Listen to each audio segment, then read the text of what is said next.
Media sosial begitu penting untuk semua orang, bahkan hampir seluruh warga negara menggunakan media sosial. Hampir seluruh platform media sosial itu di-download oleh warga negara tergantung dari kecenderungannya. Namun yang paling ramai memang adalah media sosial Facebook, kemudian Instagram, TikTok, Twitter, dan lain-lain. Nah, dari aktivitas di media sosial, kami melakukan monitoring terhadap pergerakan netizen atas pasangan ketiga calon presiden. Dari hasil monitoring kami, dapat kita melakukan kesimpulan sementara bahwa ketiga kandidat calon presiden ini mempunyai posisi yang sangat kuat. Ketiganya mempunyai dukungan dari netizen, masing-masing kurang lebih sama. Dari data itu kemudian kami mengambil kesimpulan bahwa untuk Pilpres kali ini tidak mungkin tidak dua putaran. Jika ada yang mengatakan itu satu putaran, tentu itu adalah sebuah harapan. Tapi kalau melihat pergerakannya, tidak mungkin Pilpres ini hanya satu putaran. Saya kira dari pergerakan yang ada di seluruh media sosial ini indikasinya sangat kuat bahwa Pilpres tetap dua putaran. Lalu pertanyaan buat kita, jika Pilpres ini dua putaran, maka kita mencoba membuat analisa siapa yang akan lolos pada putaran kedua.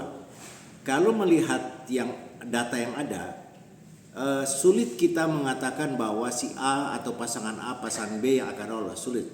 Namun kita mencoba untuk membuat semacam analisa, seandainya nih yang lolos pada putaran pertama itu pasangan Anies Baswedan dan Pak Prabowo, maka tentu ada dugaan kuat bahwa koalisi partai politik yang mendukung pasangan nomor 3 atau Ganjar, mereka akan bergabung dengan koalisi partai-partai pendukung nomor 1. Lalu pertanyaannya, apakah akan mendapatkan dukungan yang signifikan pasangan nomor 1 dengan koalisi tersebut? Saya belum berani berspekulasi siapa yang akan menang pada putaran itu, sekalipun partai-partai koalisi pendukung pasangan 3 ini akan ke sana. Karena saya menduga bahwa simpatisan partai koalisi, katakanlah PDIP, mereka sangat ideologis, sehingga menurut saya dukungan mereka itu tidak banyak kepada Anies, bahkan mungkin akan lebih banyak kepada pasangan nomor 2 yaitu Pak Prabowo. Sehingga kalau ada yang mengatakan Pak Prabowo akan lolos atau Anies yang akan lolos, sulit kita untuk memastikan. Tapi ini ada satu skenario lain. Misalnya kalau partai politik, kalau yang lolos pemilu putaran pertama itu adalah Pak Prabowo dan Ganjar, maka saya menduga koalisi partai pendukung nomor 1 ini mereka akan merapat dan memperkuat koalisi partai pendukung Ganjar. Tentu banyak argumentasi dan alasan yang dapat kita berikan. Yang pertama, bahwa jika ada yang mengatakan PKS maupun pendukung partai PKS ini tidak mungkin mereka akan mendukung Ganjar Pranowo, di sana ada PDIP di dalamnya. Menurut saya untuk kali ini stigma politik seperti itu akan cair, karena semua koalisi yang ada pada pasangan nomor 1, mereka telah terbangun sebuah kesadaran bersama bahwa sesungguhnya ini bukan soal menang Pilpres, tetapi ada agenda yang lebih besar, bahwa mereka mempunyai semacam common enemy terhadap Jokowi yang berada di belakang Prabowo sebagai seseorang yang ingin membangun atau merusak demokrasi dan membangun otoritarian di dalam setelah reformasi ini.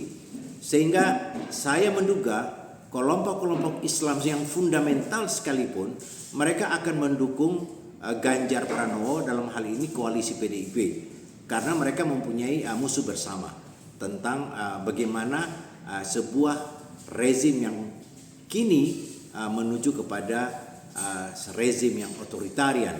Nah, ini saya kira adalah narasi yang paling kuat yang bisa menjadi landasan atau argumentasi yang dapat dibangun oleh koalisi pendukung Ganjar untuk meyakinkan koalisi pendukung Anies Baswedan. Nah, saya kira ini menarik. Lalu siapa yang menjadi pemenang? Saya menduga pemenangnya adalah Ganjar Pranowo. Lalu pertanyaannya, seandainya yang lolos pada putaran pertama ini adalah Ganjar dan Anies.